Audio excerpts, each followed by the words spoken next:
datang kembali di mata kuliah Pratugas Akhir. Kali ini materi merupakan lanjutan dari penulisan proposal tugas akhir yang part pertama. Nah, yang ini adalah part kedua berisi tujuan, manfaat, dan relevansi. Jadi seperti kemarin, materi ini diambil berdasarkan pedoman penulisan proposal TA yang sudah ditetapkan oleh DSI ITS yang skopnya untuk tugas akhir S1.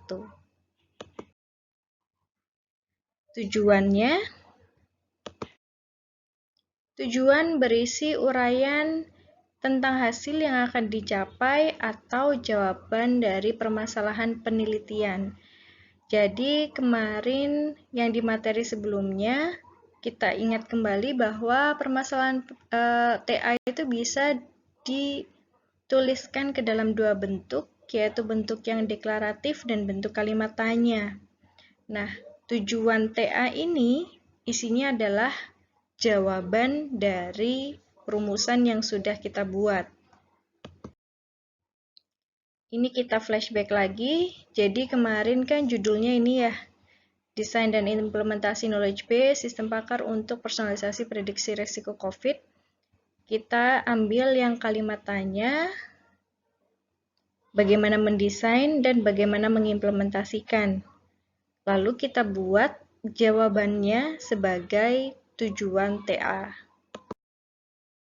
Nah, ini adalah tujuannya, yang merupakan jawaban dari pertanyaan tadi. Membuat desain knowledge base dan mengimplementasikan knowledge base yang sudah didesain. Jadi nanti di buku TA kita dan di bab hasil dan implementasi, isinya adalah desain knowledge base-nya dan hasil implementasi knowledge base-nya. Dua itu. Kalau misalnya di rumusan permasalahan kita tambahin lagi, misalnya evaluasi gitu ya. Evaluasi mengenai usabilitas knowledge base setelah diimplementasikan. Berarti nanti tujuannya juga ada 3. Yang terakhir adalah hasil evaluasi usabilitasnya yang diukur berdasarkan metrik tertentu. Selanjutnya adalah manfaat. Manfaat ini ada 2 aliran atau 2 golongan. Yang pertama kita lihat dari sudut pandang teori, dan yang kedua kita lihat dari sudut pandang praktis atau praktiknya seperti apa. Sedangkan aliran yang kedua adalah dari sudut pandang bagi penulisnya atau bagi penelitinya, dan dari sudut pandang instansi terkait. Biasanya kalau yang ini bentuknya adalah problem solving berdasarkan kasus nyata di suatu perusahaan atau instansi atau organisasi.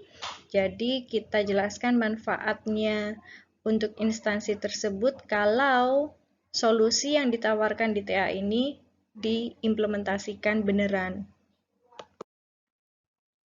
Ini contoh yang pertama, di mana manfaatnya kita lihat dari segi teoritis dan segi praktis.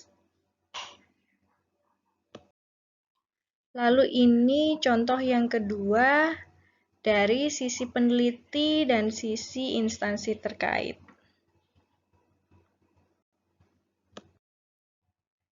Yang terakhir, ini subbab 1.6, yaitu relevansi. Pada relevansi ini biasanya dituliskan 2 hal. Yang pertama adalah keterkaitan TA dengan mata kuliah yang sudah diajarkan sebelumnya. Biasanya sini di mata kuliah semester 6, semester 7, mata kuliah pilihan, atau biasanya di mata kuliah statistika atau analitika bisnis. Juga selain itu dituliskan peta jalan atau roadmap dari laboratorium yang sudah kita tuliskan di identitas pengusul. Di sini kan ada field laboratorium. Jadi roadmap dari lab yang berafiliasi dengan penulis TA-nya. Nah, ini contoh relevansi dengan mata kuliah yang sudah diajarkan. Jadi kita sebutkan di sana Mata kuliah yang relevan dengan pengerjaan tugas akhir ini tuh apa aja disebutkan di sini. Lalu ini kita tampilkan roadmap-nya untuk relevansi dengan keterkaitan lab. Setelah menampilkan roadmap-nya, akan lebih baik kalau kita tunjuk di bagian manakah TA ini dinaungi. Misalnya di bagian Customer Relationship Management atau Enterprise Resource Planning.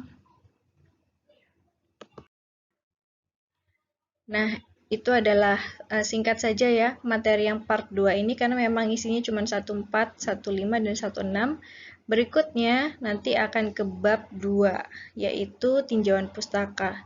Kita ingat lagi di proposal nanti hanya akan ada 3 bab, bab 1, bab 2, bab 3. Terima kasih dan semoga bermanfaat.